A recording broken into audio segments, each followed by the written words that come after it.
नमस्कार, हिंदी आचार्य चैनल पर आपका स्वागत है। बच्चों, आज मैं आपके लिए लाई हूँ उभयलिंगी शब्द।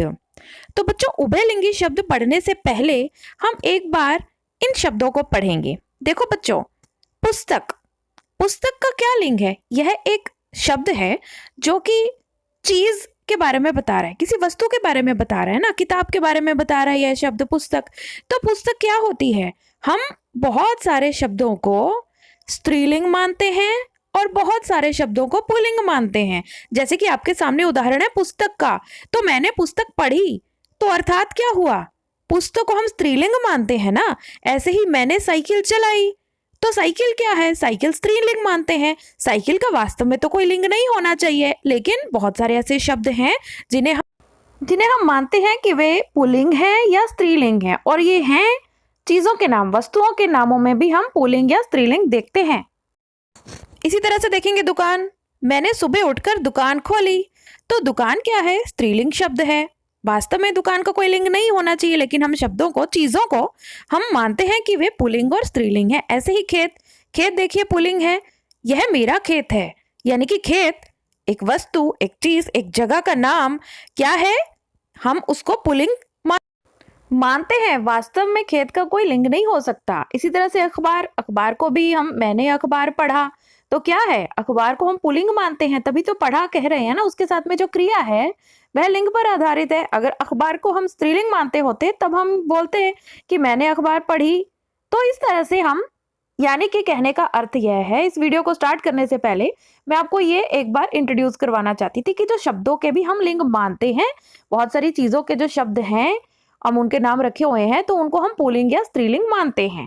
तो इस वीडियो में हम पढ़ेंगे उभयलिंगी शब्दों के बारे में। तो अब हमने जान लिया कि जो शब्द होते हैं उनको भी हम स्त्रीलिंग और पुल्लिंग मानते हैं, चाहे वो जीवों के नाम ना हो, लोगों के नाम, जानवरों के नाम ना हो, वो चीजों के भी, अगर वस्तुओं के भी नाम होते हैं, हम उनको अपना स्त्रीलिंग या पुल्लिंग की तरह मानते हैं। तो इसी तरह से उभयलिंगी भी शब्द होते हैं। तो उभयलिंगी का अर्थ क्या है? ये ऐसे शब्द होते हैं जिनको ना तो पूरी तरह से स्त्रीलिंग कहा जा सकता है और ना ही पूरी तरह से पुल्लिंग कहा जा सकता है। इन्हें हम उभयलिंगी शब्द कहते हैं, और ये दोनों के लिए इस्तेमाल किए जाते हैं।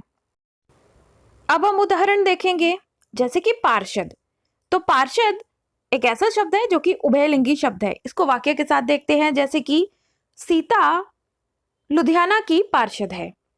इसी को हम पुल्लिंग की तरह भी देखेंगे कि राम लुधियाना का पार्षद है। तो पार्षद शब्द का अपना कोई लिंग नहीं है। कहीं पर यह स्त्रीलिंग की तरह भी इस्तेमाल हो सकता है, कहीं पर यह पुल्लिंग की तरह भी इस्तेमाल हो सकता है।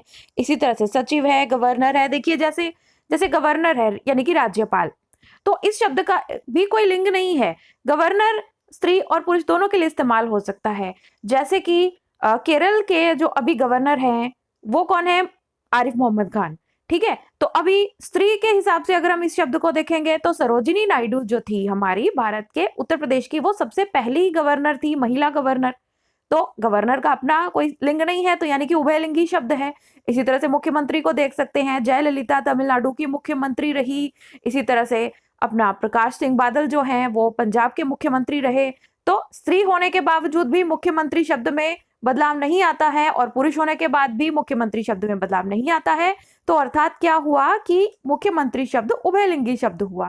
इसी तरह से प्रधानमंत्री को भी देखेंगे कि इंदिरा गांधी भारत की प्रधानमंत्री बनी रही, कई बार बनी है। इसी तरह से हमारे अटल बिहारी वाजपेयी जी भारत के प्रधानमंत्री रहे हैं। तो प्रधानमंत्री पुरुष के लिए भी इस्तेमाल हो रहा है, स्त्री के लिए भी इस्तेमाल हो रहा है। राष्ट्रपति को भी आप देख सकते हैं, हमारे पुरुष राष्ट्रपति और महिला राष्ट्रपति। अब डॉक्टर शब्द को देख लीजिए। डॉक्टर, यह हम वैसे डॉक्टर नहीं कह देते हैं, लेकिन सही हिंदी में देखा जाए तो हम डॉक्टर ही कहेंगे कि अनुराधा एक बहुत अच्छी डॉक्टर है। इसी तरह से राम एक बहुत अच्छा डॉक्टर है। इसी तरह से मैनेजर है। तो कहने का अर्थ यह है कि ये इस तरह के शब्द हैं जिनका अपना कोई लिंग नहीं है, जिनको हम स्त्री के साथ भी इस्तेमाल कर सकते हैं और पुरुष के साथ भी इस्तेमाल कर सकते हैं। तो इस तरह के शब्द उभयलिंगी कहलाते हैं। तो आशा करती हूँ आपने नई चीज सीखी होगी इस वीडियो में। पूरा वीडियो देखा आपने, बहुत बहुत धन्यवाद। मेरे चैनल को सब्सक्राइब कीजिए।